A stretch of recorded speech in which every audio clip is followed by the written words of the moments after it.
युरोपमध्ये जेव्हा first world war सुरू होते तेव्हा अमेरिका एका आर्थिक ताकदीच्या रूपाने पुढे येत होता। तो युद्धामध्ये सामील देशांना मोठ्या प्रमाणात लोन देत होता। या युरोपीय देशांना हत्यारे आणि फूड्स देखील अमेरिका निर्यात करत होता। अमेरिकेत मोठ्या प्रमाणात रोजगार उपलब्ध होता। रोज नवनवीन कारखाने उघडत होते। सगळीकडे आनंदी वातावरण होते। अशात एक वेळ अशी आली की येथील फॅक्टरीज बंद पडू लागल्या, बँका बंद होत होत्या, लोक सरकारविरोधात प्रदर्शन करू लागले। सगळीकडे मंदीचे सावट पसरले। 1910च्या दशकापासूनच अमेरिकेत आर्थिक प्रगती चांगली होत होती। इंडस्ट्रियल पॉवरच्या रूपामध्ये अमेरिका पुढे येत होता। यावेळी युरोपमध्ये वर्ल्ड वॉर सुरू झाले। या युद्धामध्ये युरोपचे काही देश सामील झाले। या देशांमध्ये फॅक्टरीज बंद होऊ लागल्या, त्यांचे प्रोडक्शन कमी होऊ लागले। या गोष्टीचा फायदा उचलून अमेरिका युरोपमध्ये हत्यारे व फूड्स निर्यात करू लागला। अमेरिका या युद्धामध्ये सामील नव्हता, पण तो युद्धामध्ये सामील देशांना मोठ्या प्रमाणात वस्तू निर्यात करत होता, ज्यामुळे अमेरिकेत मोठ्या प्रमाणात रोजगार उपलब्ध होत होता। रोज नवीन नवीन फॅक्टरीज उघडत होत्या। जणू अमेरिकेत एक इकॉनॉमिकल बूम आला होता। येथील कंपन्यांचे प्रॉफिट कित्येक पटीने वाढत होते। मोठ्या प्रमाणात प्रोडक्शन होत होते। अमेरिका विश्वयुद्धात सामील देशांना कर्ज पण देत होता। 1918 मध्ये वर्ल्ड वॉर संपले तोपर्यंत अमेरिका एक संपन्न देश बनला। अमेरिकन जनतेकडे मोठ्या प्रमाणात रोजगार उपलब्ध झाला। लोकांकडे पैसा येऊ लागला। मार्केटमध्ये मोठ्या प्रमाणात खरेदी होऊ लागली। चायनेच्या वस्तूंवर लोक पैसा खर्च करू लागले। या दरम्यान अमेरिकी स्टॉक मार्केट सुद्धा रोज नवनवीन शिखर गाठत होता। लोक स्टॉक मार्केटमध्ये मोठ्या प्रमाणात इन्व्हेस्ट करू लागले। या काळात अमेरिकी बँका स्टॉक मार्केटमध्ये इन्व्हेस्ट करण्यासाठी लोन देत होत्या।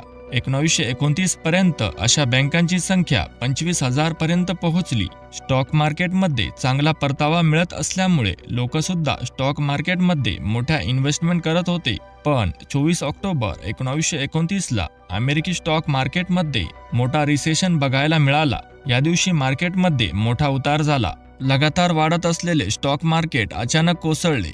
या मंदीला ओव्हर प्रोडक्शनला जबाबदार ठरवू लागले। 29 ऑक्टोबर 1929 पर्यंत ही मंदी 14 अरब डॉलर्सची झाली।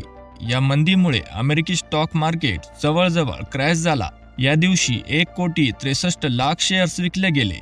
या मंदीसाठी जास्त प्रमाणात झालेले उत्पादनच जबाबदार नव्हते, तर काही स्टॉक ब्रोकर्स शेअर्स मॅनिप्युलेट करत होते, ज्यामुळे ते मोठा परतावा मिळवत होते, पण सामान्य गुंतवणूकदारांचे मोठे नुकसान होत होते।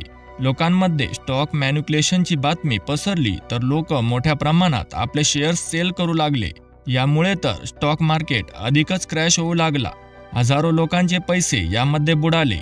ज्या बँकांनी लोकांना स्टॉक मार्केटमध्ये इन्व्हेस्ट करण्यासाठी लोन दिले होते ते पण ते देऊ शकत नव्हते, ज्यामुळे अशा बँका डबघाईला आल्या। काही बँका तर बंद होऊ लागल्या। बँका बंद झाल्यामुळे ज्या लोकांनी बँकांमध्ये पैसे सेव्हिंग केले होते ते पैसे पण बुडाले।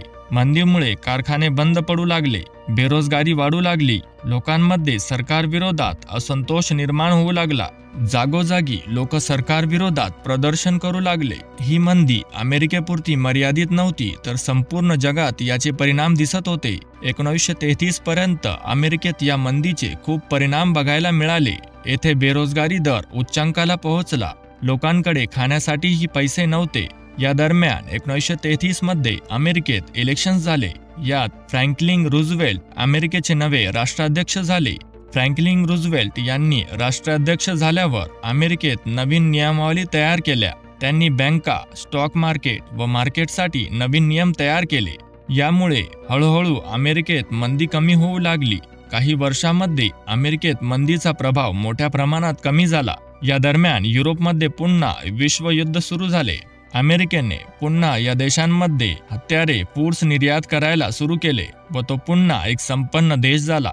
या विश्वयुद्धात अमेरिका सामील झाला, पण तोपर्यंत तो खूप संपन्न देश बनला होता, ज्यामुळे त्याच्या इकॉनॉमीला जास्त नुकसान झाले नाही।